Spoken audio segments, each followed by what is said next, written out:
तो यहाँ पे पहला प्रश्न दिया गया है कि लेड, ठीक है, लेड नाइट्रेट चूर्ण को एक परख नली में लेकर गर्म करने पर भूरे रंग का धातु, मतलब भूरे रंग का धुआं, ठीक है, उत्सर्जित होता है। यह धुआं होता है, मतलब ये धुआं जो है कौन सा धुआं होता है, ठीक है। देखो ये धुआं जो होता है जैसे कि NO2 गैस का होता है, ठीक है, किसका होता है, यह जो है NO2 गैस का होता है, यानी कि ऑप्शन नंबर बी के साथ में जो है इसका बिल्कुल सही जवाब हमारा चला जाएगा, ठीक है। चलिए, तो अगला प्रश्न है 2 नंबर प्रश्न है कि CaCO3, ठीक है, CaCO3 बराबर CaO प्लस का CO2 किस प्रकार की अभिक्रिया होती है। मतलब ये जो है किस प्रकार की अभिक्रिया होती है। देखो ये जो अभिक्रिया होती है अपघटन अभिक्रिया होती है, ठीक है। कौन सी अभिक्रिया होती है, तो ये जो है हमारा अपघटन अभिक्रिया होता है। ऑप्शन नंबर सी के साथ में यहाँ पे चला जाएगा, यानी कि अपघटन अभिक्रिया के साथ में। चलिए, अगला प्रश्न है कि निम्नलिखित में से कौन जो है अवकारक है। मतलब ऐसा कौन है जो कि एक अवकारक है, ठीक है। देखो अवकारक की यहाँ पर बात कर रहा है, तो अवकारक जो होगा ये H2 हो जाएगा। क्या हो जाएगा, H2 हो जाएगा, यानी कि ऑप्शन नंबर ए के साथ में यहाँ पे बिल्कुल सही जवाब हमारा जाने वाला है। और यहाँ पर हम बात करना चाहेंगे कि अभी हम लोग जो है केमिस्ट्री का, ठीक है, कितना केमिस्ट्री का जो है यानी कि पार्ट 1 यानी कि हमारा ये होने वाला है, ठीक है। केमिस्ट्री का पार्ट 1 वीडियो हमारा होने वाला है, यानी कि केमिस्ट्री में टोटल जो इंपॉर्टेंट क्वेश्चन की हम बात करें लमसम यानी कि लगभग 600 प्रश्न जो कि यहाँ पे बनने वाला है ओनली केमिस्ट्री में। और हम बात कर ले कि आपको जो है यानी कि 6 यानी कि आज से यानी कि कहने वाला 6 दिन का टाइम बचा हुआ है आपका एग्जाम में, यानी कि 6 दिन में आपका मतलब टोटल केमिस्ट्री यानी कि 6 पार्ट में जो है आपको कंप्लीट करके दे दिया जाएगा, ठीक है। इससे बाहर आपका केमिस्ट्री में एक भी क्वेश्चन नहीं होने वाला है, ठीक है। इसलिए जो आपको सारा वीडियो को जो है देख लेना है। चलिए, अगला प्रश्न की बात करें तो अगला प्रश्न है 4 नंबर की शोषण जो है किस प्रकार की रासायनिक अभिक्रिया होती है, ठीक है। शोषण जो है यह किस प्रकार की रासायनिक अभिक्रिया होती है, ठीक है। शोषण, देखो शोषण जो है एक अभिक्रिया होती है, ठीक है, जो कि कैसा अभिक्रिया होता है, तो ये जो उपचयन अभिक्रिया होता है, ठीक है। शोषण जो है एक प्रकार का उपचयन अभिक्रिया होता है, यानी कि ऑप्शन नंबर ए के साथ में जो है इसका बिल्कुल सही जवाब हमारा जाने वाला है कि उपचयन अभिक्रिया होता है शोषण, ठीक है। चलिए, अगला प्रश्न की बात किया जाए तो अगला प्रश्न ये है कि शरीर में भोजन का पाचन, ठीक है, शरीर में भोजन का पाचन जो है किस प्रकार की अभिक्रिया होती है, ठीक है। शरीर में भोजन का पाचन जो होता है यह किस प्रकार की अभिक्रिया होती है, ठीक है। देखो शरीर में भोजन का पाचन, ठीक है, शरीर में भोजन का पाचन भी जो एक अभिक्रिया होती है, तो ये अभिक्रिया जो होती है ऑक्सीकरण अभिक्रिया होती है, ठीक है। कौन सी अभिक्रिया होती है, ये जो है ऑक्सीकरण अभिक्रिया होती है। शरीर में भोजन का पाचन करना कौन सी अभिक्रिया है, ये ऑक्सीकरण अभिक्रिया है। देखो हम बार बार प्रश्न को इसलिए रिपीट करते हैं ताकि आपको प्रश्न जो कि यहीं पर क्या होना चाहिए, याद हो जाना चाहिए, ठीक है। चलिए, अगला प्रश्न है कि निम्नलिखित में कौन ऑक्सीकारक है। मतलब ऐसा कौन है जो कि एक ऑक्सीकारक है, ठीक है। देखो ऑक्सीकारक की यहाँ पर हम बात करें, ठीक है, ऑक्सीकारक जो पूछ रहा है तो ऑक्सीकारक जो है यहाँ पर होगा H2S हो जाएगा। क्या हो जाएगा, H2S, जो कि एक प्रकार का क्या होता है, ऑक्सीकारक होता है, ठीक है। अगला प्रश्न है 7 नंबर कि भौतिक परिवर्तन है, ठीक है। भौतिक परिवर्तन क्या होता है। देखो भौतिक परिवर्तन, देखो भौतिक परिवर्तन मतलब यहाँ बोल रहा है तो अस्थायी परिवर्तन को ही हम लोग बोलते हैं भौतिक परिवर्तन, ठीक है। अस्थायी परिवर्तन को क्या बोलते हैं हम लोग, भौतिक परिवर्तन बोलते हैं, ठीक है। ऑप्शन नंबर ए के साथ में यहाँ पे चला जाएगा। चलिए, अगला प्रश्न है कि निम्नलिखित में से कौन ऑक्सीकरण क्रिया नहीं है। ऐसा कौन है जो कि ऑक्सीकरण का क्रिया नहीं है, ठीक है। देखो ऑक्सीकरण का क्रिया जो यहाँ पे नहीं जाने वाला है ये अवक्षेपण के साथ में चला जाएगा, ठीक है। अवक्षेपण जो है यहाँ पर ऑक्सीकरण की क्रिया नहीं होता है, ठीक है, अवक्षेपण, तो इसे आपको याद रखना है, अवक्षेपण। चलिए, अगला प्रश्न है 9 नंबर में प्रश्न ये दिया गया है कि 2Mg + O2 बराबर यानी कि 2MgO यह किस प्रकार की अभिक्रिया का उदाहरण है, ठीक है। यह जो है किस प्रकार की अभिक्रिया का एक उदाहरण है। देखो ये जो उदाहरण की यहाँ पर बात कर रहा था ये एक संयोजन अभिक्रिया का एक उदाहरण, ठीक है, किसका उदाहरण है, तो यह जो है संयोजन अभिक्रिया का जो है एक उदाहरण हो जाएगा। ऑप्शन नंबर डी के साथ में चला जाएगा, संयोजन अभिक्रिया का क्या है, एक उदाहरण यहाँ पे हो जाएगा, ठीक है। चलिए, अगला प्रश्न है कि अंगूर का किण्वन करना एक क्या होता है। अंगूर का किण्वन करना जो है यह क्या होता है। देखो अंगूर का किण्वन करना जो है ये एक प्रकार का होता है रासायनिक परिवर्तन होता है, ठीक है। क्या होता है, तो अंगूर का किण्वन करना भी जो है एक प्रकार का क्या है, तो ये जो है एक रासायनिक परिवर्तन होता है। ऑप्शन नंबर ए के साथ में यहाँ पे बिल्कुल सही जवाब हमारा चला जाएगा, ठीक है, ऑप्शन नंबर ए के साथ में। चलिए, अगला प्रश्न है 11 नंबर प्रश्न दिया गया है कि लेड, ठीक है, लेड नाइट्रेट तथा पोटेशियम आयोडाइड के विलयन को मिलने पर अवक्षेप बनता है। यह अवक्षेप का रंग कैसा होता है? ठीक है, देखो लेड हो गया, नाइट्रेट हो गया और पोटेशियम आयोडाइड के मिलियन को मिलाने पर जो एक अवक्षेप बनता है, तो इस अवक्षेप का रंग जो है कैसा होता है? ठीक है, देखो इसका रंग जो होता है श्वेत रंग का होता है, यानी कि सफ़ेद रंग का हो जाएगा। ठीक है, कैसा रंग हो जाएगा? वो जो है सफ़ेद रंग का हो जाएगा। ऑप्शन नंबर ए के साथ में चला जाएगा।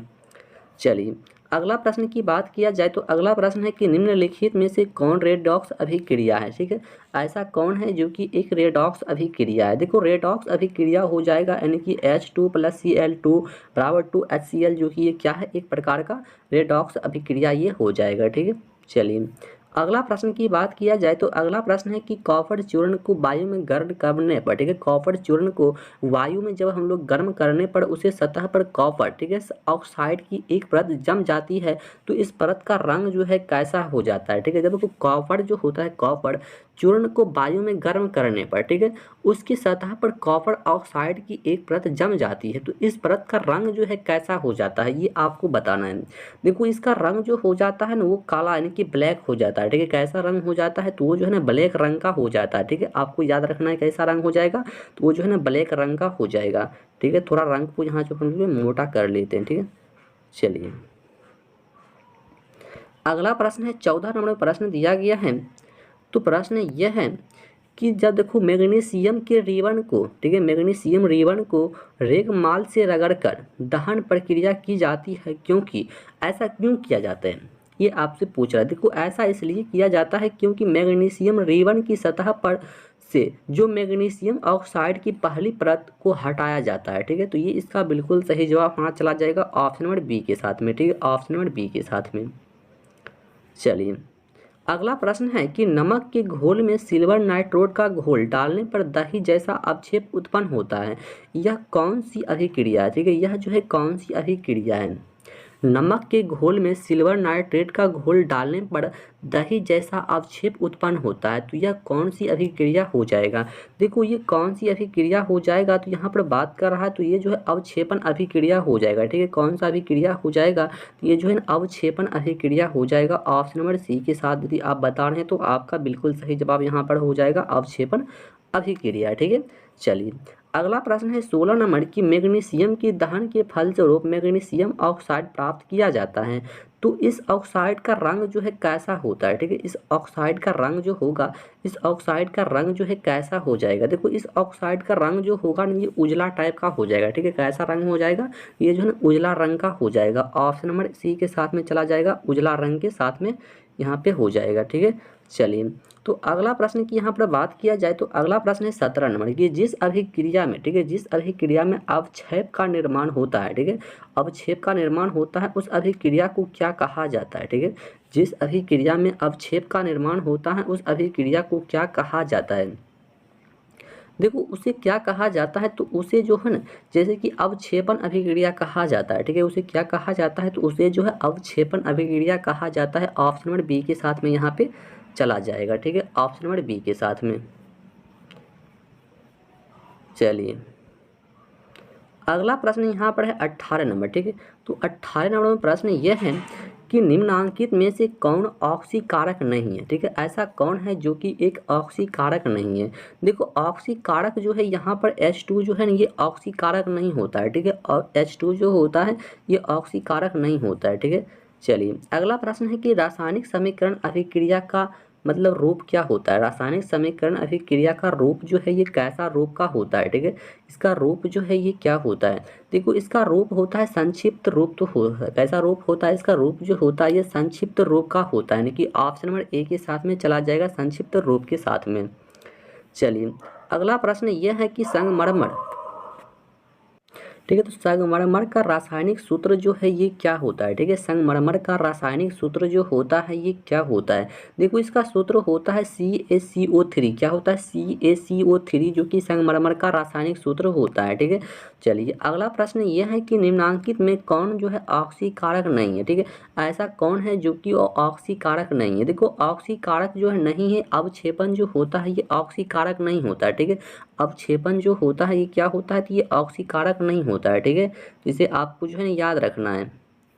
चलिए अगला प्रश्न है कि अगर किसी, ठीक है, अगर किसी रासायनिक अभिक्रिया में हाइड्रोजन का अनुपात बढ़ा दिया जाए, ठीक है, या ऑक्सीजन का अनुपात घटा दिया जाए तो ऐसी अभिक्रिया क्या कहलाती है, ठीक है। अगर किसी रासायनिक अभिक्रिया में हाइड्रोजन का अनुपात जो है बढ़ा दिया जाए या ऑक्सीजन का अनुपात घटा दिया जाए तो ऐसी अभिक्रिया को हम लोग क्या बोलते हैं। देखो ऐसी अभिक्रिया के हम लोग जो है ना अपचयन क्या बोलते हैं, उसको हम लोग बोलते हैं अपचयन अभिक्रिया, जो कि उसे हम लोग बोलते हैं, ठीक है, क्या बोलते हैं, अपचयन अभिक्रिया उसे हम लोग जो है बोलते हैं। ऑप्शन नंबर सी के साथ में चला जाएगा।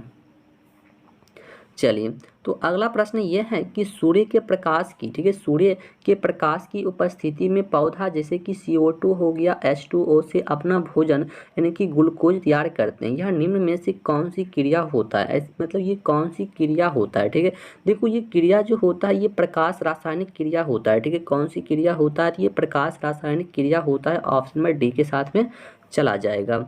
चलिए तो अगला प्रश्न यहाँ पर यह है कि निम्नांकित में से, ठीक है, निम्नांकित में से कौन जो है सूर्य प्रकाश में अपघटित हो जाता है, ठीक है। ऐसा कौन है जो सूर्य प्रकाश में क्या होता है, अपघटित हो जाता है। देखो सूर्य प्रकाश में अपघटित होता है जैसे AgBr होता है, ठीक है। ऑप्शन नंबर डी के साथ में यहाँ पे चला जाएगा। चलिए अगला प्रश्न की यहाँ पर बात किया जाए तो अगला प्रश्न यह है कि चूना पत्थर को, ठीक है, चूना पत्थर को उष्मा देने पर, ठीक है, चूना पत्थर को उष्मा देने पर CaO और CO2 प्राप्त होता है। इस अभिक्रिया को क्या बोलते हैं, ठीक है। चूना पत्थर को उष्मा देने पर जैसे कि CaO और CO2 प्राप्त होता है तो इस अभिक्रिया को हम लोग जो है क्या बोलेंगे।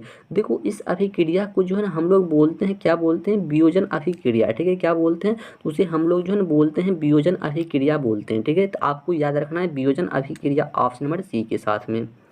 चलिए अगला प्रश्न क्या है, तो अगला प्रश्न यह है कि अगर गर्म CuO पर H2 गैस प्रभावित किया जाए, ठीक है, अगर गर्म CuO पर H2 गैस प्रभावित किया जाए तो परत जो है किस रंग का हो जाएगा, ठीक है। परत जो है ये किस रंग का हो जाएगा। देखो परत जो ये हमारा हो जाएगा ये जो है ना भूरा रंग का हो जाएगा। कैसा हो जाएगा, ये जो है ना भूरे रंग का हो जाएगा, यानी कि ऑप्शन नंबर सी के साथ में यहाँ पे चला जाएगा कि भूरा रंग का हो जाएगा, ठीक है। किसका हो जाएगा, भूरा रंग का हो जाएगा। चलिए यहाँ पर जो है थोड़ा प्रश्न हो सकता है कि आपको देखने में दिक्कत हो जाए, इसलिए हम जो प्रश्न को यहाँ पर पढ़ रहे हैं और आपको ध्यान से जो है सुनना है, ठीक है। तो यहाँ पर प्रश्न दिया गया है कि श्वेत सिल्वर, ठीक है, श्वेत सिल्वर क्लोराइड सूर्य के प्रकाश में यानी कि घूसर रंग का हो जाता है, ठीक है। तो ऐसा क्यों होता है, श्वेत सिल्वर क्लोराइड सूर्य के प्रकाश में जो है धूसर रंग का हो जाता है, तो ऐसा क्यों होता है। देखो ऐसा क्यों होता है क्योंकि देखो सिल्वर जो होता है, सिल्वर क्लोराइड का वियोजन Ag और Ci में होता है, ठीक है। ये हो जाएगा इसका बिल्कुल सही जवाब ऑप्शन नंबर ए के साथ में, ठीक है, ऑप्शन नंबर ए के साथ में। चलिए तो अगला प्रश्न दिया गया है, तो अगला प्रश्न क्या है कि उपचयन अपचयन अभिक्रिया को क्या कहते हैं, ठीक है। उपचयन हो गया और अपचयन अभिक्रिया को हम लोग जो है क्या बोलते हैं, ठीक है। देखो उसको हम लोग जो है बोलते हैं रेडॉक्स अभिक्रिया, क्या बोलते हैं, तो उसे हम लोग जो है रेडॉक्स अभिक्रिया बोलते हैं, ठीक है। उपचयन अभिक्रिया हो गया और अपचयन अभिक्रिया, यानी कि दोनों को हम लोग क्या बोलते हैं, तो उसे हम लोग जो है बोलते हैं रेडॉक्स अभिक्रिया बोलते हैं, ठीक है। तो आपको याद रखना है रेडॉक्स अभिक्रिया हो जाएगा। चलिए तो अगला प्रश्न क्या है, तो अगला प्रश्न यह है कि मैग्नीशियम, ठीक है, मैग्नीशियम रिबन के वायु में, ठीक है, वायु में दहन के फलस्वरूप श्वेत पदार्थ जैसे कि मैग्नीशियम ऑक्साइड बनता है। इस अभिक्रिया में Mg का क्या होता है, Mg का क्या होता है, ये आपको बताना है कि Mg का जो है क्या होता है। देखो Mg का जो है उपचयन होता है, क्या होता है, Mg का जो है यहाँ पर जो है उपचयन होता है, ठीक है।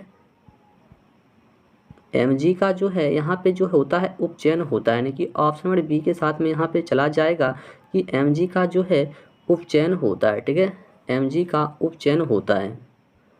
चलिए अगला प्रश्न क्या दिया गया है, तो अगला प्रश्न है कि संक्षारण किस प्रकार की अभिक्रिया होता है, ठीक है। संक्षारण जो है, संक्षारण किस प्रकार की अभिक्रिया होता है। देखो संक्षारण की बात किया जाए तो संक्षारण जो होता है ना यह एक उपचयन अभिक्रिया होता है, ठीक है। कैसा अभिक्रिया होता है, तो संक्षारण जो है यह एक प्रकार का उपचयन अभिक्रिया होता है, यानी कि ऑप्शन नंबर डी के साथ में यहाँ पर बिल्कुल सही जवाब हमारा चला जाएगा। चलिए अगला प्रश्न है 31 नंबर की, मैग्नीशियम रिबन का वायु में दहन एक क्या है। ठीक है, मैग्नीशियम रिबन का वायु में दहन जो है एक क्या है। ठीक है, मैग्नीशियम रिबन का वायु में दहन एक क्या होता है। देखो दहन जो होता है ना, ये एक रासायनिक परिवर्तन होता है। ठीक है, क्या होता है, तो मैग्नीशियम रिबन का वायु में दहन जो है यह एक प्रकार का रासायनिक परिवर्तन होता है। ठीक है, ऑप्शन नंबर डी के साथ में चला जाएगा, रासायनिक परिवर्तन होता है। चलिए अगला प्रश्न यह है कि प्राकृतिक गैस, ठीक है, प्राकृतिक गैस का दहन किस प्रकार की अभिक्रिया होता है। ठीक है, प्राकृतिक गैस का दहन जो होता है यह किस प्रकार की अभिक्रिया होता है, यह जो है किस प्रकार की अभिक्रिया होता है।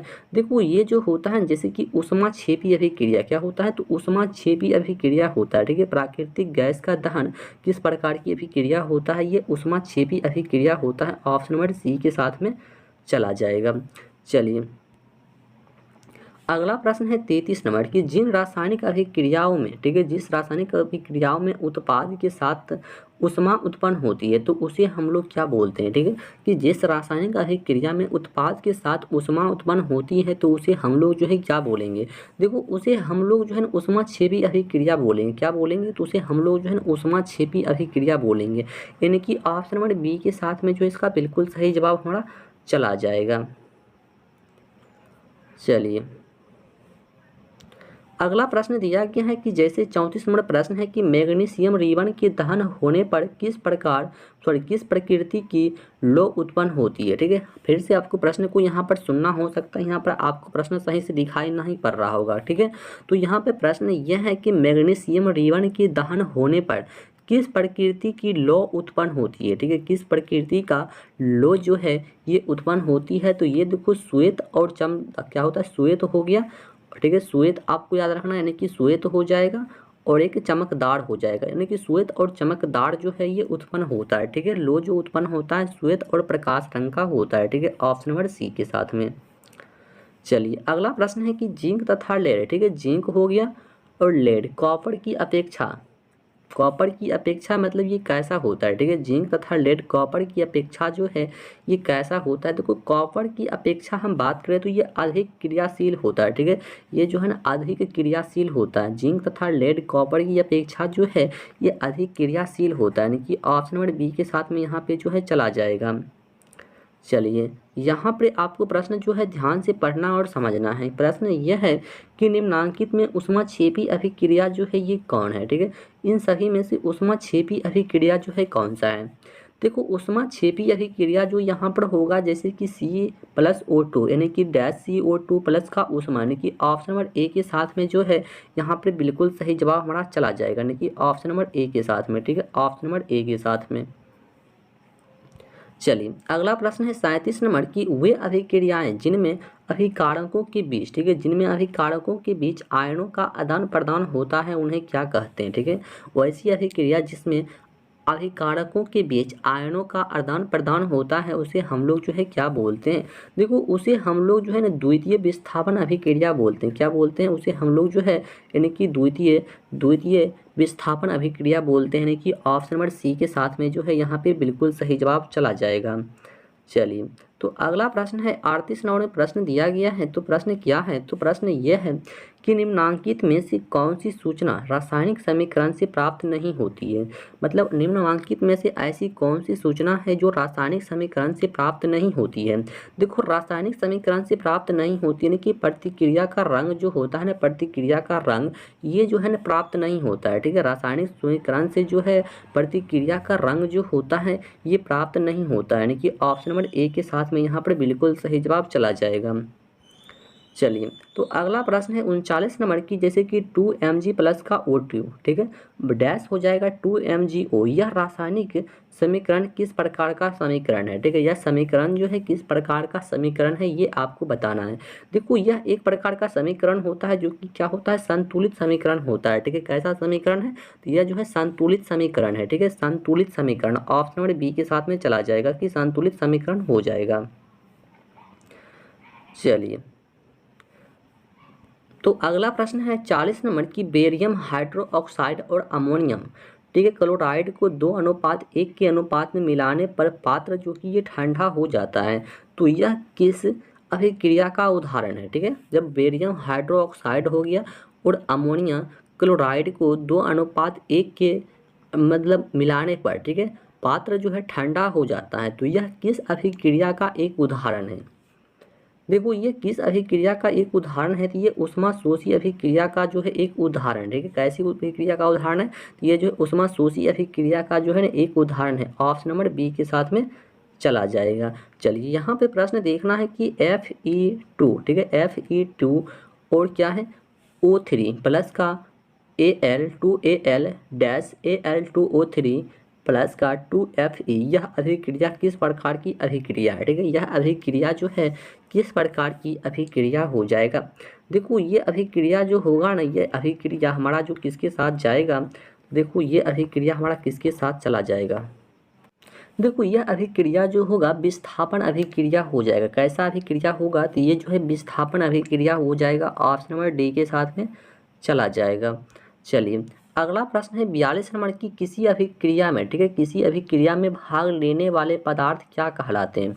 किसी अभिक्रिया में भाग लेने वाला पदार्थ जो होता है उसे हम लोग क्या बोलते हैं? देखो उसे हम लोग बोलते हैं अभिकारक। क्या बोलते हैं? जब किसी अभिक्रिया में भाग लेने वाला कोई पदार्थ होता है तो उसे हम लोग बोलते हैं अभिकारक। ठीक है, क्या बोलते हैं? तो उसे हम लोग बोलते हैं अभिकारक। ठीक है, चलिए अगला प्रश्न है कि निम्नांकित में से कौन जो है सही नहीं है? ठीक है, ऐसा कौन है जो कि वो सही नहीं है? देखो ये ऊष्माक्षेपी अभिक्रिया में ताप का शोषण होता है, ये बिल्कुल गलत है। ठीक है, ऑप्शन नंबर बी के साथ में चला जाएगा। चलिए अगला प्रश्न है 44 नंबर प्रश्न ये दिया गया है कि अभिक्रिया जैसे कि CuO plus H2 dash Cu plus H2O में किसका अपचयन होता है? इनमें जो है किसका अपचयन होता है ये समीकरण में ये आपको बताना है। किसका यहाँ पर जो है अपचयन हो रहा है? देखो यहाँ पर अपचयन हो रहा है CuO का हो रहा है। किसका हो रहा है? CuO का हो रहा है, यानी कि ऑप्शन नंबर बी के साथ में चला जाएगा। चलिए अगला प्रश्न है 45 नंबर की, वह अभिक्रिया जिसमें 2 या 2 से अधिक ऑक्सीकारक मिलकर एकल उत्पाद का निर्माण करते हैं उसे क्या कहते हैं? ठीक है, वह अभिक्रिया जिसमें 2 या 2 से अधिक ऑक्सीकारक मिलकर उत्पाद का, यानी कि एकल उत्पाद का निर्माण करता है, उसे हम लोग क्या बोलते हैं? देखो उसे हम लोग जो है ना क्या बोलते हैं? तो उसे हम लोग बोलते हैं संयोजन अभिक्रिया। क्या बोलते हैं? तो उसे हम लोग बोलते हैं संयोजन अभिक्रिया बोलते हैं, यानी कि ऑप्शन नंबर बी के साथ में चला जाएगा, संयोजन अभिक्रिया बोलते हैं। चलिए अगला प्रश्न है 46 नंबर की, जब अभिकर्मक टूटकर छोटे छोटे उत्पाद उत्पन्न करते हैं। ठीक है, जब अभिकर्मक जो है टूटकर छोटे छोटे उत्पाद उत्पन्न करते हैं तो इसे क्या कहते हैं? तो इसे हम लोग जो है क्या बोलते हैं? देखो इसे हम लोग जो है क्या बोलते हैं? तो इसे हम लोग बोलते हैं वियोजन अभिक्रिया। क्या बोलते हैं? इसे हम लोग जो है ना वियोजन अभिक्रिया के नाम से जानते हैं। ठीक है, किस नाम से जानते हैं? इसे हम लोग जो है वियोजन अभिक्रिया के नाम से जानते हैं। चलिए अगला प्रश्न है कि निम्नांकित में से कौन सी अभिक्रियाओं के युग्म हमेशा साथ साथ होता है? ठीक है, हमेशा क्या होता है? साथ साथ होता है, यानी कि ऐसी कौन सी अभिक्रिया है जिसकी युग्म, ऐसा युग्म होता है जो कि हमेशा जो है कि वो साथ साथ ही होता है। ठीक है, हमेशा जो है वो साथ साथ ही होता है। देखो वो उदासीनी भी और क्या होता है? विस्थापन होता है। ठीक है, उदासीनी अभिक्रिया और विस्थापन अभिक्रिया दोनों जो होता है हमेशा जो है ना साथ साथ ही होता है, यानी कि ऑप्शन नंबर बी के साथ में चला जाएगा। चलिए अगला प्रश्न दिया गया है 48 नंबर की, नीचे दी गई अभिक्रियाओं के संबंध में कौन सा कथन जो है यहाँ पर असत्य दिया गया? ठीक है, इनके अनुसार ऐसा कौन सा कथन है जो कि वो असत्य दिया गया है? देखो इनके अनुसार असत्य कथन की यहाँ पर बात कर रहा है। ठीक है, असत्य कथन जो यहाँ पर चला जाएगा यानी कि सी के साथ में चला जाएगा, यानी कि 2 हो जाएगा। ठीक है, क्या हो जाएगा? 2 के साथ में चला जाएगा। चलिए अगला प्रश्न है 49 नंबर प्रश्न दिया गया है कि जब कॉपर सल्फेट के घोल में, ठीक है, कॉपर सल्फेट के घोल में लौह चूर्ण डालने पर क्या पृथक होता है? ठीक है, कॉपर सल्फेट के घोल में लौह चूर्ण डालने पर क्या पृथक होता है? ठीक है, क्या जो है यहाँ पे पृथक होता है ये आपको बताना है। देखो पृथक जो होता है ना कॉपर, ठीक है, कॉपर जो है ना यहाँ पर पृथक होता है, यानी कि कॉपर सल्फेट के घोल में लौह चूर्ण डालने पर जो पृथक होगा यहाँ पर कॉपर ही जो कि पृथक होने वाला है। ठीक है, कॉपर। चलिए अगला प्रश्न है 50 नंबर की, सल्फर डाइऑक्साइड यानी कि SO2 गैस ऑक्सीकारक है अथवा अवकारक है? मतलब किसका अवकारक है? ठीक है, ऑक्सीकारक भी है और अवकारक भी है, मतलब किसका है ये आपको बताना है। देखो ये जो है ना जैसे कि ऑक्सीकारक जो है, देखो ये ऑक्सीकारक जो दिया गया है ऑक्सीकारक का भी है और अवकारक का भी है, यानी कि यहाँ पे जो जाएगा ऑप्शन नंबर सी के साथ में हमारा बिल्कुल सही जवाब, यानी कि ए और बी दोनों के साथ में चला जाएगा। ठीक है, ए और बी दोनों के साथ में। चलिए अगला प्रश्न है कि निम्नांकित में से कौन सी अभिक्रिया जो कि उत्कर्मणीय है। ठीक है, उत्कर्मणीय है मतलब ऐसा कौन सा अभिक्रिया है जो कि क्या है, वो उत्कर्मणीय है। ठीक है, उत्कर्मणीय है। देखो ये उत्कर्मणीय जैसे कि N2 प्लस का 3H2 डैश 2NH3 हो जाएगा, यानी कि ऑप्शन नंबर ए के साथ में यहाँ पे चला जाएगा, ऑप्शन नंबर ए के साथ में। चलिए तो अगला प्रश्न है 52 नंबर। ठीक है, प्रश्न को ध्यान से देखना है। तो प्रश्न क्या है, 52 नंबर में प्रश्न दिया गया है कि वैसी रासायनिक अभिक्रिया जो प्रकाश, ठीक है, वैसी रासायनिक अभिक्रिया जो प्रकाश के अवशोषण द्वारा घटित होती है क्या कहलाती है। ठीक है, वो जो है क्या कहलाती है ये आपको बताना है। ठीक है, वो जो है क्या कहलाती है, वो जो है क्या कहलाती है। देखो वो जो होती है ना प्रकाश रासायनिक अभिक्रिया कहलाती है। ठीक है, कैसी अभिक्रिया कहलाती है, वो प्रकाश रासायनिक अभिक्रिया कहलाती है, ऑप्शन नंबर सी के साथ में चला जाएगा। चलिए अगला प्रश्न की बात किया जाए तो अगला प्रश्न है कि तांबे की धातुओं पर हरी परत का जमना क्या कहलाता है। तांबे की वस्तुओं पर हरी परत का जमना क्या कहलाता है। हरी परत का जमना जो है ये क्या कहलाता है। देखो ये जो कहलाता है संक्षारण कहलाता है। क्या कहलाता है, ये जो है ना संक्षारण कहलाता है, ऑप्शन नंबर सी के साथ में चला जाएगा, यानी कि वो जो होता है संक्षारण कहलाता है। ठीक है, संक्षारण। चलिए अगला प्रश्न है 54 नंबर की दानेदार, ठीक है, दानेदार जस्ता पर जैसे कि तनु H2SO4 डालने पर कौन सी गैस जो है वहाँ पे उत्पन्न होती है। दानेदार जैसे कि जस्ता पर तनु हो गया H2SO4 डालने पर जो है कौन सी गैस उत्पन्न होती है। देखो वहाँ पर कौन सा गैस जो है उत्पन्न होने वाला है, तो वहाँ पर H2 गैस जो कि उत्पन्न होने वाला है। ठीक है, कौन सा गैस उत्पन्न होगा, तो वहाँ पर जो है ना H2 गैस जो कि हमारा उत्पन्न होने वाला है। ठीक है, H2 गैस। चलिए अगला प्रश्न है कि 3FeS प्लस का 4H2O L dash F3O4 plus का 2H2OG इस समीकरण में H2O क्या है। इस टोटल समीकरण में H2O का मतलब क्या है, H2O है क्या यहाँ पे। ठीक है, तो देखो H2O जो है ना यहाँ पर एक ऑक्सीकारक के रूप में काम कर रहा है। ठीक है, किस का काम कर रहा है, तो यहाँ पर जो है ना ऑक्सीकारक का काम कर रहा है। ठीक है, किसका काम कर रहा है, ऑक्सीकारक का, यानी कि ऑप्शन नंबर ए के साथ में चला जाएगा कि ऑक्सीकारक का। चलिए अगला प्रश्न दिया गया है 56 नंबर की संरक्षण का उदाहरण है, यानी कि संरक्षण का उदाहरण क्या है। संरक्षण का उदाहरण जो है क्या होगा, देखो संरक्षण का उदाहरण जैसे कि लोहे पर जंग लगना, चांदी की वस्तुओं के ऊपर काली परत चढ़ना और तांबे की बर्तन पर हरे रंग की परत बनना, ये सभी हो जाएगा, यानी कि ऑप्शन नंबर डी के साथ में यहाँ पर चला जाएगा, सभी हो जाएगा। ठीक है, क्या हो जाएगा, तो ये जो है ना सभी हो जाएगा। चलिए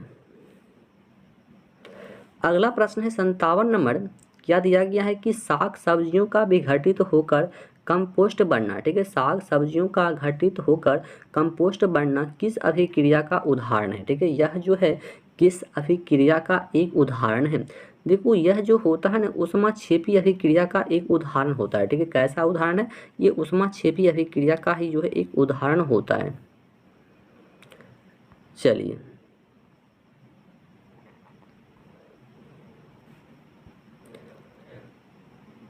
अगला प्रश्न दिया गया है, तो प्रश्न है कि लोह चूर्ण पर, ठीक है, लोह चूर्ण पर तनु हाइड्रोक्लोरिक अम्ल डालने पर क्या होता है। ठीक है, लोह चूर्ण पर तनु हाइड्रोक्लोरिक अम्ल जो है डालने पर क्या होता है। देखो डालने पर क्या होता है कि देखो H2 गैस का आयरन क्लोराइड बनता है। ठीक है, H2 गैस का आयरन क्लोराइड क्या होता है, बनता है, ऑप्शन नंबर ए के साथ में चला जाएगा।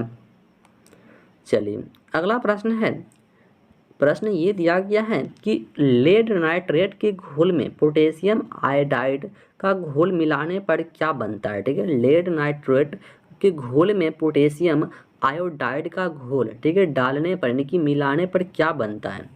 ठीक है, मिलाने पर क्या बनता है, तो देखो वो जो है ना लेड आयोडाइड का पीला अवक्षेप बनता है। ठीक है, क्या बनता है, लेड आयोडाइड का पीला अवक्षेप बनता है, ऑप्शन नंबर ए के साथ में चला जाएगा। चलिए अगला प्रश्न है कि प्रकाश संश्लेषण को किस प्रकार की अभिक्रिया कहा जाता है। ठीक है, प्रकाश संश्लेषण को किस प्रकार की अभिक्रिया कहा जाता है। तो प्रकाश संश्लेषण को जो है ना प्रकाश रासायनिक अभिक्रिया कहा जाता है। ठीक है, प्रकाश संश्लेषण को किस प्रकार की अभिक्रिया कहा जाता है। तो प्रकाश संश्लेषण को प्रकाश रासायनिक अभिक्रिया कहा जाता है। ऑप्शन नंबर ए के साथ में बिल्कुल सही जवाब इसका चला जाएगा। चलिए तो अगला प्रश्न दिया गया है कि चिप्स, ठीक है, चिप्स के पैकेट में, ठीक है, चिप्स के पैकेट में कौन सी गैस जो है डाली जाती है। यानी कि जो हम लोग कुरकुरे खाते हैं, कुरकुरे में कौन सी गैस जो कि भरी होती है। ठीक है, कुरकुरे में कौन सी गैस भरी होती है। तो कुरकुरे में जो है ना नाइट्रोजन गैस जो कि भरा हुआ होता है। ठीक है, नाइट्रोजन गैस। और आपको बता दें कि नाइट्रोजन गैस जो होता है जैसे जैसे मतलब किसी भी मतलब जब मतलब किसी कुरकुरे को ऊपर की तरफ जितना हम ले जाएंगे तो वो उतना ही पन्नी जो है ना उसका फूलेगा, और जितना हम लोग नीचे ले जाएंगे उतना पन्नी उसका मतलब जो कि पचकेगा। ठीक है, तो इसे भी आपको याद रखना है। चलिए अगला प्रश्न दिया गया है, तो प्रश्न क्या है। देखो प्रश्न ये है कि अम्लीय जल के विद्युत अपक्षेदन में, ठीक है, अम्लीय जल के विद्युत विच्छेदन से जैसे कि H2 और O2 गैस उत्पन्न होता है। तो इन दोनों गैसों का अनुपात क्या है। इन दोनों गैसों का अनुपात जो है ना आपको बताना है कि अम्लीय जल के विद्युत विच्छेदन से H2 और O2 गैस उत्पन्न होता है। तो इन दोनों गैसों का अनुपात जो है क्या होता है। देखो इन दोनों गैसों का अनुपात जो होता है ना 2:1 होता है। क्या होता है, 2:1 होता है। चलिए अगला प्रश्न है कि निम्नलिखित में से कौन सी समीकरण जो कि संतुलित है। ठीक है, ऐसा कौन सा समीकरण है जो कि वो संतुलित समीकरण है। देखो संतुलित समीकरण जो है ये H2 प्लस का Cl2 डैश 2HCl यानी कि ऑप्शन नंबर ए के साथ में जो है बिल्कुल सही जवाब जाने वाला है। चलिए अगला प्रश्न है 64 नंबर की फेरस सल्फेट जैसे कि FeSO4 7H2O के विघटन से बने Fe2O3 का रंग जो है यहाँ पर कैसा होता है। इसका रंग जो है यहाँ पे कैसा होने वाला है। देखो यहाँ पर इसका रंग जो होने वाला है वो काला रंग होने वाला है। ठीक है, कैसा रंग होगा, तो वो जो है काला रंग होने वाला है। ऑप्शन नंबर सी के साथ में चला जाएगा, काला रंग के साथ में। चलिए अगला प्रश्न है कि विकृत गंधिता के लिए उत्तरदायित्व अभिक्रिया जो है ये कौन सी है। ठीक है, विकृत गंधिता के लिए उत्तरदायित्व अभिक्रिया जो है ये कौन सी अभिक्रिया हो जाएगा। देखो ये कौन सी अभिक्रिया हो जाएगा कि जैसे कि तेल वसा का ऑक्सीकरण होना। ठीक है, तेल वसा का ऑक्सीकरण होना जो कि ये हो जाएगा अभिक्रिया का उदाहरण जो कि यहाँ पे हो जाएगा ऑप्शन नंबर ए के साथ में। ठीक है, ऑप्शन नंबर ए के साथ में। चलिए अगला प्रश्न है कि 66 नंबर की क्लोरीन ब्रोमीन और आयोडीन का क्रियाशीलता क्रम जो है ये क्या है। ठीक है, क्लोरीन ब्रोमीन और आयोडीन का क्रियाशीलता क्रम जो है ये क्या होगा। देखो इसका क्रम होगा जैसे कि Cl जो है बड़ा होगा Br से, Br बड़ा होगा L से, यानी कि ऑप्शन नंबर बी के साथ में चला जाएगा। ठीक है, ऑप्शन नंबर बी के साथ में। चलिए अगला प्रश्न है कि निम्नलिखित में से कौन जो है समीकरण असंतुलित है। ठीक है, ऐसा कौन सा समीकरण है जो कि यह है वो असंतुलित है, असंतुलित है। देखो ऐसा समीकरण की बात किया जाए तो संतुलित जो कि असंतुलित है तो ये हो जाएगा कि FeCl2 प्लस का Cl2 डैश FeCl3 जो कि क्या है ये असंतुलित है, बाकी बात सब क्या है संतुलित है। चलिए अगला प्रश्न है 68 नंबर की द्रव्यमान के संरक्षण में सिद्धांत के अनुसार क्या होता है, ये आपको बताना है। देखो द्रव्यमान के संरक्षण में सिद्धांत के अनुसार जो है जैसे कि द्रव्यमान का नाश होता है ये बिल्कुल सही है, कि द्रव्यमान का निर्माण नहीं होता है ये भी बिल्कुल सही है। उसके बाद क्या है कि उत्पादन की कुल द्रव्यमान जो है अधिकार के कुल द्रव्यमान से के तुल्य होता है ये भी बिल्कुल सही है, यानी कि ऑप्शन नंबर डी के साथ में यहाँ पे चला जाएगा, ऑप्शन नंबर डी के साथ में। चलिए अगला प्रश्न है 69 नंबर की Fe plus H2SO4 dash FeSO4 plus Cu यह किस अभिक्रिया का उदाहरण है। ठीक है, यह समीकरण जो है किस अभिक्रिया का एक उदाहरण है। यह समीकरण जो होगा जैसे कि विस्थापन अभिक्रिया। ठीक है, विस्थापन अभिक्रिया का जो है ना एक उदाहरण। ठीक है, यह समीकरण जो है विस्थापन अभिक्रिया का ही एक उदाहरण है। ठीक है, विस्थापन अभिक्रिया का। चलिए अगला प्रश्न है कि जैसे Na2SO4 प्लस का BCl2 dash BaSO4 plus 2NaCl, इस अभिक्रिया में BaSO4 का श्वेत अवक्षेप बनता है, अतः इस अभिक्रिया को क्या बोलेंगे। ठीक है, इस अभिक्रिया को हम लोग जो है क्या बोलते हैं। देखो इस अभिक्रिया को हम लोग जो बोलते हैं जैसे कि अवक्षेपण अभिक्रिया बोलते हैं। क्या बोलते हैं, तो इसे हम लोग जो है अवक्षेपण अभिक्रिया के नाम से जानते हैं। ठीक है, अवक्षेपण अभिक्रिया के नाम से। चलिए अगला प्रश्न है कि जब कोई धातु अपने आसपास अम्ल आर्द्रता आदि के संपर्क में आती है तो संरक्षित हो जाती है। तो तत्वों के ऊपर हरी परत और चांदी के ऊपर काली परत का चढ़ना निम्न में से किसका उदाहरण होगा। ये जो है किसका एक उदाहरण होगा। देखो ये जो है ना एक उदाहरण होगा, यानी कि संरक्षण का ही एक उदाहरण होगा। ठीक है, कैसका उदाहरण होगा, ये जो है संरक्षण का एक उदाहरण होगा, यानी कि ऑप्शन नंबर सी के साथ में चला जाएगा कि संरक्षण का जो है एक उदाहरण यहाँ पे हो जाएगा। ठीक है, संरक्षण का। चलिए अगला प्रश्न है 72 नंबर की नाइट्रोजन कम मतलब सक्रिय है। ठीक है, नाइट्रोजन जो है कम सक्रिय है, अतः इसका उपयोग वसा युक्त पदार्थों के संरक्षण में किया जाता है। ठीक है, वसा युक्त पदार्थ जो होता है उसके संरक्षण में जो कि किया जाता है, ऑप्शन नंबर ए के साथ में चला जाएगा। ठीक है, ऑप्शन नंबर ए के साथ में। चलिए अगला प्रश्न दिया गया है कि जब कोई पदार्थ, ठीक है, जब कोई पदार्थ विघटित होकर या अन्य पदार्थों से क्रिया कर भिन्न यौगिक का निर्माण करता है तो उसे क्या कहते हैं। जब कोई पदार्थ जो है विघटित होकर या अन्य पदार्थों से क्रिया कर भिन्न यौगिक का निर्माण करता है तो उसे क्या बोलते हैं। तो उसे हम लोग जो है क्या बोलते हैं। देखो उसे हम लोग क्या बोलते हैं, तो उसे हम लोग जो बोलते हैं रासायनिक अभिक्रिया बोलते हैं। ठीक है, कैसा अभिक्रिया बोलते हैं, तो उसे हम लोग जो है रासायनिक अभिक्रिया बोलते हैं। ठीक है, ऑप्शन नंबर बी के साथ में चला जाएगा कि रासायनिक अभिक्रिया जो है ना हम उसे बोलते हैं। चलिए अगला प्रश्न है कि अम्लीय K2Cr2O7 के घोल में SO2 प्रभावित करने पर, ठीक है, प्रभावित करने पर घोल का रंग नारंगी से बदलकर कैसा हो जाता है। ठीक है, घोल का रंग जो है नारंगी से बदलकर कैसा हो जाता है, तो नारंगी से बदलकर जो है ये हरा रंग का हो जाता है। ठीक है, कैसा रंग का हो जाएगा, तो ये जो है हरा रंग का हो जाएगा। चलिए अगला प्रश्न की यहाँ पर बात किया जाए तो अगला प्रश्न है कि वैसे पदार्थ जिनकी उपस्थिति में मात्र से किसी अभिक्रिया की दर बढ़ जाती है तो वो क्या कहलाता है। वैसे पदार्थ जिनके उपस्थिति, ठीक है, मात्र से किसी अभिक्रिया की दर जो होता है वो बढ़ जाता है तो उसे हम लोग क्या बोलते हैं। देखो उसे हम लोग जो बोलते हैं उत्प्रेरक बोलते हैं। क्या बोलते हैं, तो उसे हम लोग जो है उत्प्रेरक बोलते हैं। ऑप्शन नंबर ए के साथ में चला जाएगा कि उत्प्रेरक बोलते हैं। चलिए अगला प्रश्न है कि वे अभिक्रिया जो दोनों दिशाओं में अग्रसर होती है क्या कहा जाता है। वे अभिक्रियाएं जो दोनों दिशाओं में अग्रसर होती है कही जाती है, मतलब उसे हम लोग क्या बोलते हैं, जो दोनों दिशाओं में अग्रसर होती है। ठीक है, दोनों दिशाओं में, देखो दोनों दिशाओं में जो अग्रसर होती है उसको हम लोग बोलते हैं उत्कर्मणीय बोलते हैं। क्या बोलते हैं, उत्कर्मणीय बोलते हैं। ठीक है, उत्कर्मणीय, ऑप्शन नंबर बी के साथ में चला जाएगा उत्कर्मणीय।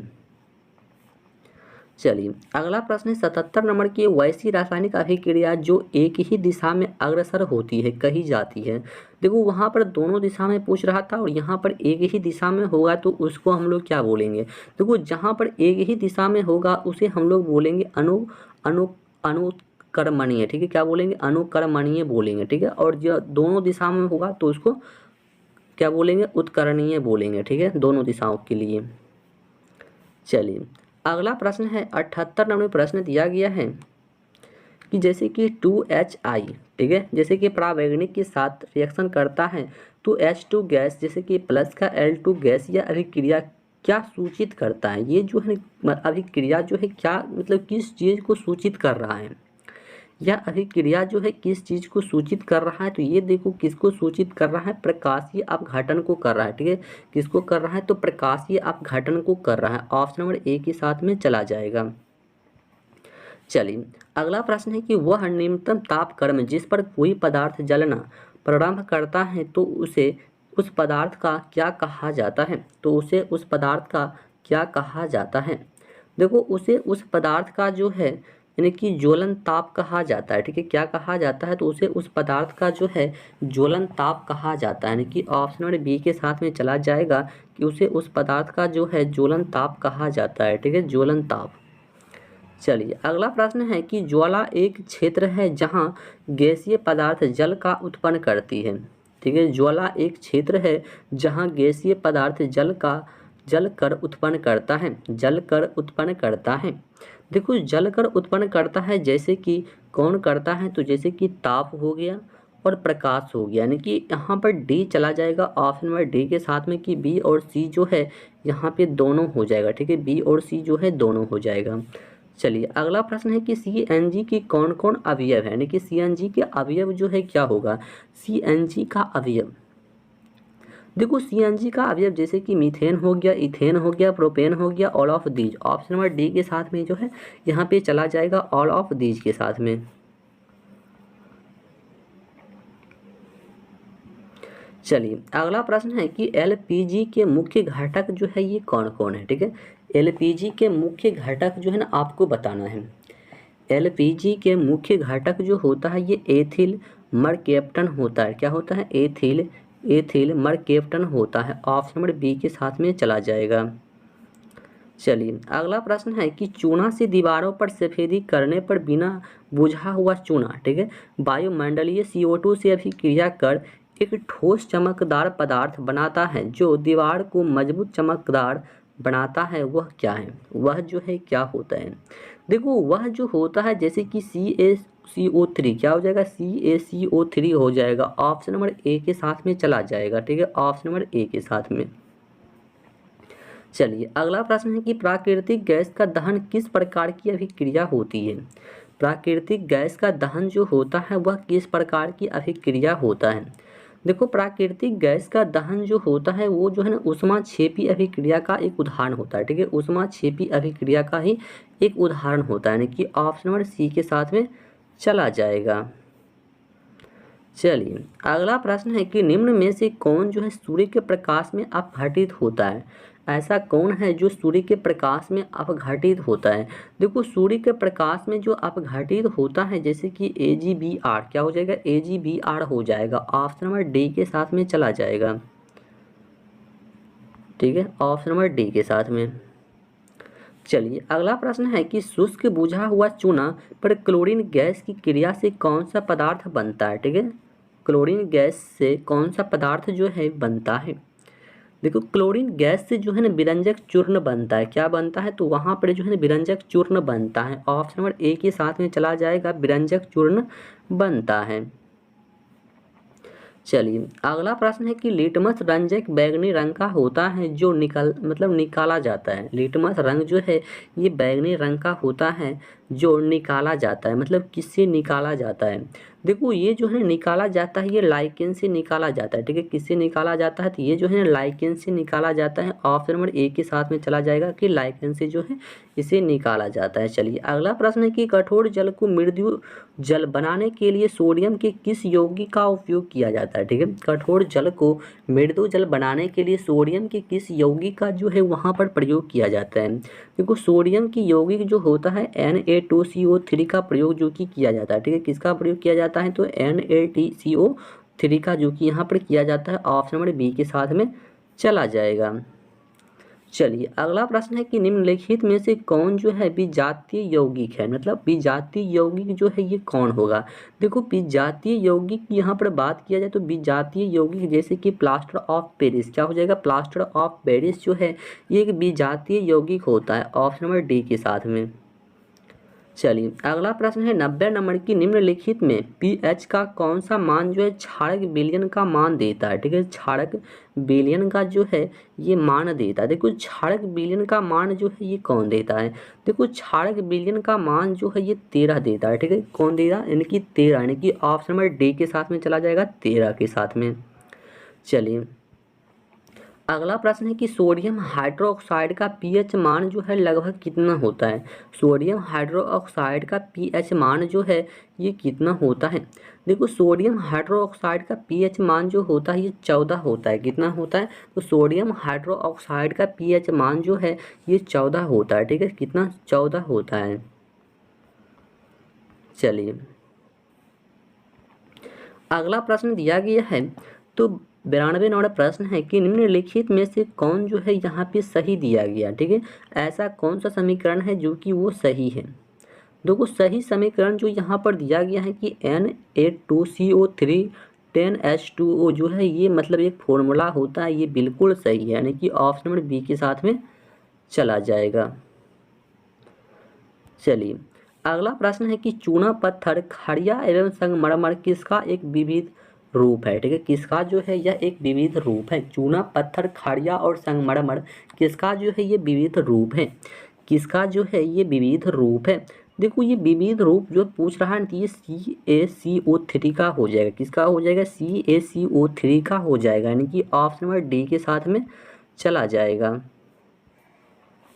चलिए अगला प्रश्न है कि जठर रस का पीएच मान जो है होता है लगभग, यानी कि जठर रस का पीएच मान जो है क्या होता है।